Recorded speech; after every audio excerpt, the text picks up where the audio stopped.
Assalamualaikum warahmatullahi wabarakatuh. Bersama saya lagi Miftahul Jana Ritonga, NIM 1914080026 dengan dosen pembimbing Ibu Milyasari SPDM.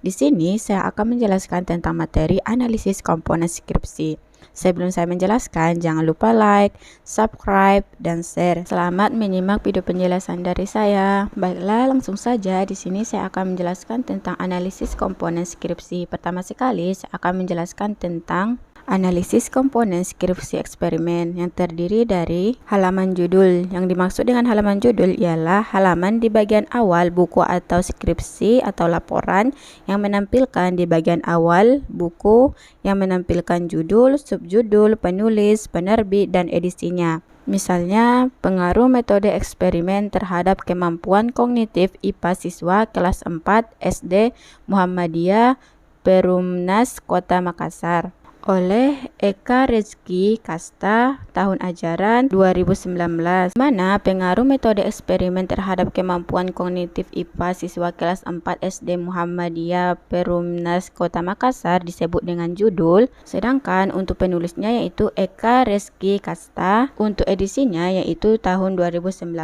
Berikutnya yaitu halaman logo. Biasanya ditemukan di dalam halaman judul. Berikutnya yaitu halaman persetujuan. Yang dimaksud dengan halaman persetujuan ialah lembar berisi pernyataan atau persetujuan dari pihak terkait mengenai sah atau tidaknya laporan yang dibuat oleh seorang penulis. Selanjutnya yaitu lembar pengesahan. Untuk lembar pengesahan sama saja dengan lembar persetujuan, yang dimana berisi pernyataan atau persetujuan dari pihak terkait mengenai sah atau tidaknya laporan yang dibuat oleh seorang penulis. Selanjutnya yaitu halaman pernyataan. Sama juga dengan sebelumnya. Selanjutnya yaitu moto. Moto di sini dimaksud dengan kalimat atau frasa atau kata yang digunakan sebagai semboyan, pedoman atau prinsip dari seorang penulis tersebut. Berikutnya itu persembahan. Maksudnya dari persembahan di sini yaitu suatu pemberian kepada orang yang terhormat. Biasanya penulis bisa menuliskan tentang persembahannya untuk orang tua dan sebagainya. Berikutnya yaitu kata pengantar. Maksudnya pendahuluan suatu karya tulis secara singkat. Biasanya berisi dengan mukaddimah atau sebagainya. Selanjutnya yaitu abstrak. Abstrak di sini maksudnya suatu penjelasan singkat mengenai isi pada suatu artikel atau tulisan, biasanya terdapat pada awal bagian suatu tulisan sebelum bab pembahasan yang akan menjelaskan secara singkat kepada pembaca. Selanjutnya yaitu daftar isi, yang dimana panduan bagi pembaca dan menunjukkan letak halaman sesuai dengan isi dari skripsi atau laporan atau makalah tersebut. Selanjutnya yaitu daftar gambar, dimana sama halnya dengan daftar isi, di daftar gambar itu menunjukkan bagian-bagian mana atau halaman-halaman mana yang ada gambarnya. Berikutnya daftar tabel, maksudnya sama dengan daftar isi dan daftar gambar. Berikutnya yaitu daftar lampiran. Selanjutnya bab 1 pendahuluan yang terdiri dari latar belakang, identifikasi masalah, batasan masalah, rumusan masalah, tujuan penelitian, manfaat penelitian, dan definisi operasional. Maksud dari bab 1 pendahuluan yaitu bab pertama dari karya tulis yang berisi jawaban apa dan mengapa penelitian itu perlu dilakukan. Pada latar belakang masalah di sini diuraikan informasi sehubungan dengan timbulnya masalah penelitian. Selanjutnya yaitu identifikasi masalah. Maksudnya di sini yaitu upaya untuk menjelaskan masalah dan membuat penjelasan sebagai langkah awal penelitian. Berikutnya yaitu batasan masalah. Maksudnya di sini yaitu ruang lingkup masalah atau upaya membatasi ruang lingkup masalah yang terlalu luas atau lebar sehingga penelitian itu lebih bisa fokus untuk dilakukan. Berikutnya yaitu rumusan masalah. Maksudnya upaya untuk menyatakan secara tersurat pertanyaan-pertanyaan yang akan dicari jawabannya dalam penelitian. Selanjutnya yaitu tujuan penelitian. Maksudnya di sini apakah tujuan dari penelitian tersebut dilakukan. Selanjutnya yaitu manfaat penelitian. Maksudnya di sini yaitu apa manfaat atau kegunaan dilakukannya suatu penelitian tersebut bagi seseorang atau dirinya sendiri. Berikutnya yaitu definisi operasional. Maksudnya di sini yaitu batasan pengertian yang dijadikan sebagai pedoman untuk melakukan suatu kegiatan ataupun pekerjaan. Berikutnya yaitu bab 2 tentang tinjauan pustaka, berisi tentang kajian teori, penelitian yang relevan, kerangka berpikir, hipotesis. Selanjutnya yaitu bab 3 metode. Nah, di sini metode penelitian, rancangan penelitian, lokasi, waktu, subjek penelitian, teknik pengumpulan data, variabel penelitian, instrumen penelitian, uji coba instrumen, teknik analisis data. Selanjutnya yaitu bab 4 hasil penelitian dan pembahasan yang terdiri dari hasil penelitian, analisis data, uji validasi, uji reliabilitas, uji beda, homogenitas, kelas kontrol, kelas eksperimen, uji hipotesis, pembahasan. Berikutnya yaitu bab 5 simpulan dan saran yang terdiri dari simpulan dan saran.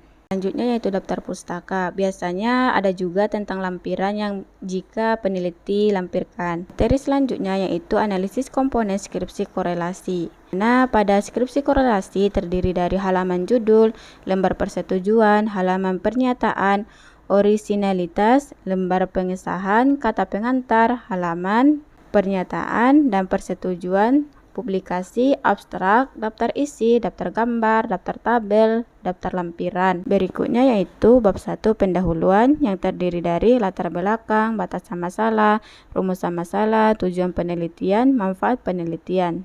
Selanjutnya bab 2 uraian teoritis yang terdiri dari kerangka teori, penelitian terdahulu, kerangka konsep, definisi operasional, hipotesis. Berikutnya yaitu bab 3 metodologi penelitian yang terdiri dari deskripsi lokasi penelitian, metode penelitian, populasi dan sampel, teknik penarikan sampel, teknik pengumpulan data, teknik analisis data, analisis tabel tunggal, analisis tabel silang, uji hipotesis. Berikutnya bab 4 hasil dan pembahasan yang terdiri dari tahapan pelaksanaan penelitian, tahapan awal penelitian, lapangan, teknik pengolahan data, analisis tabel tunggal, karakteristik responden, variabel bebas, variabel terikat, analisis tabel silang, uji hipotesis, koefisien determinasi, dan pembahasan. Berikutnya yaitu bab 5 penutup dan saran.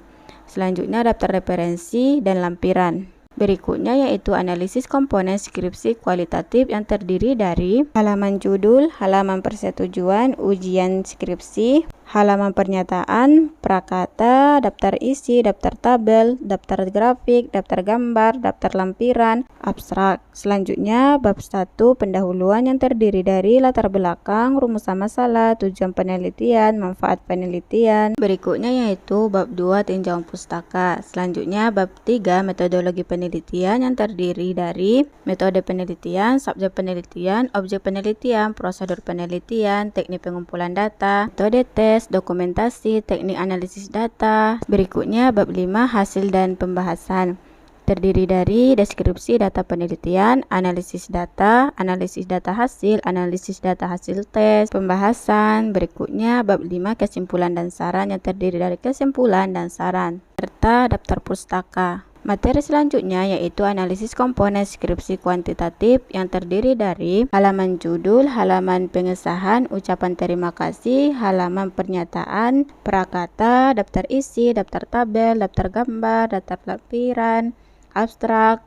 Bab 1 pendahuluan yang terdiri dari latar belakang, rumusan masalah, tujuan penelitian, manfaat penelitian. Selanjutnya bab 2 tinjauan pustaka.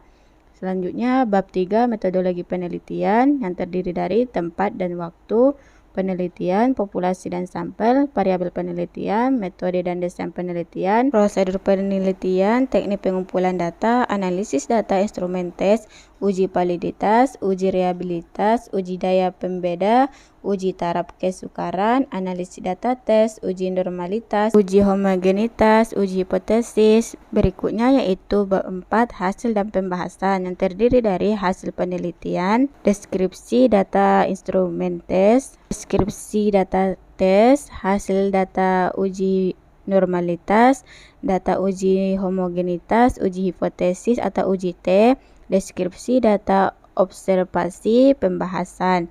Selanjutnya bab 5 simpulan dan saran. Berikutnya daftar pustaka dan lampiran. Materi selanjutnya tentang analisis komponen skripsi mix yang terdiri dari halaman judul, abstrak, surat pernyataan, persetujuan, moto, pembahasan, riwayat hidup, kata pengantar, bab 1, pendahuluan yang terdiri dari latar belakang, identifikasi masalah, batasan masalah, rumusan masalah, tujuan penelitian, manfaat penelitian. Berikutnya bab 2, landasan teori yang terdiri dari kajian teori, penelitian yang relevan, kerangka berpikir, hipotesis. Selanjutnya, bab 3, metodologi penelitian yang terdiri dari tempat dan waktu penelitian, pendekatan dan jenis penelitian, populasi, teknik pengambilan sampel dan sampel penelitian, teknik pengumpulan data kuantitatif, pengumpulan data kualitatif, uji coba instrumen, uji validitas, uji reliabilitas, analisis data,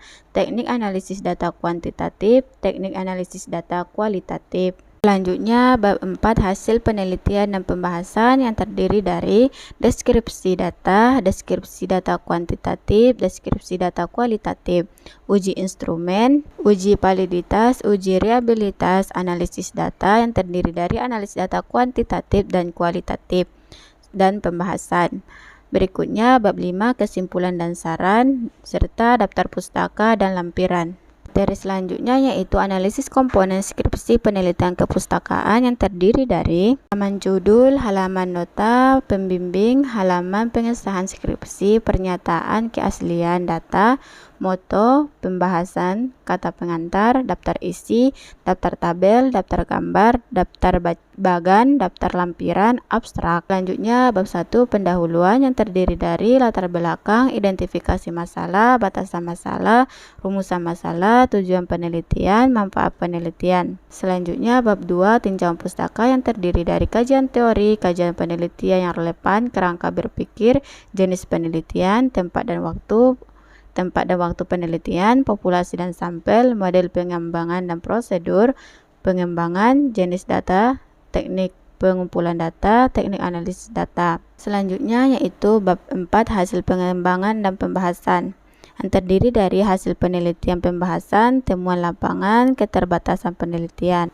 Berikutnya bab 5, kesimpulan dan saran, dan daftar pustaka serta lampiran. Materi selanjutnya yaitu analisis komponen skripsi PTK yang terdiri dari halaman sampul, halaman judul, persetujuan pembimbing, nota dinas pembimbing, pernyataan keaslian skripsi, pengesahan dewan penguji, halaman moto, halaman persembahan, kata pengantar, daftar isi, daftar gambar, daftar tabel, daftar lampiran, abstrak.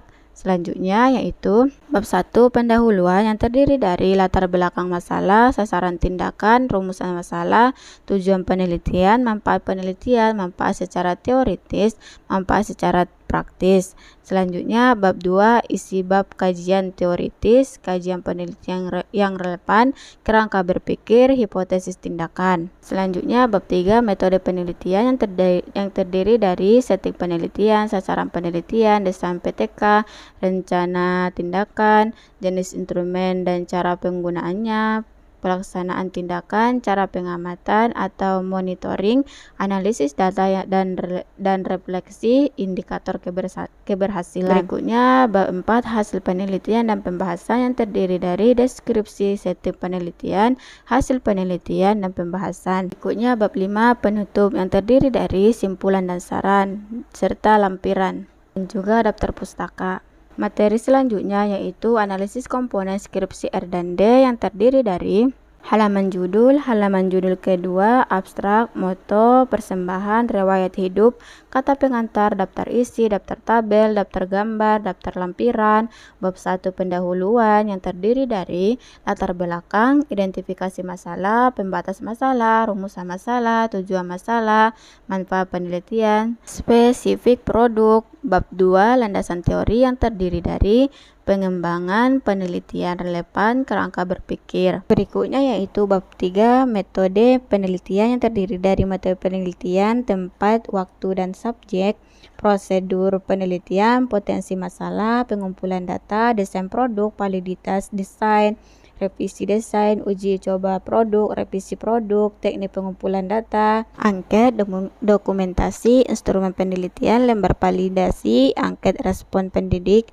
teknik analisis data. Selanjutnya bab 4 hasil dan pembahasan yang terdiri dari hasil penelitian dan pengembangan, potensi masalah, mengumpulkan informasi desain produk, validasi desain, validasi ahli materi, validasi ahli media, validasi ahli bahasa, penilaian pendidik, revisi desain, ahli materi, ahli media, ahli bahasa, uji coba produk, uji coba skala kecil dan uji coba skala besar, revisi produk, pembahasan. Berikutnya bab 5 simpulan dan saran yang terdiri dari kesimpulan dan saran. Selanjutnya daftar pustaka dan lampiran. Mungkin hanya sekian yang dapat saya sampaikan. Mohon maaf jika ada kesalahan. Untuk lebih jelasnya bisa Anda lihat di berbagai jenis-jenis penelitian skripsi. Akhirul kata, wassalamualaikum warahmatullahi wabarakatuh.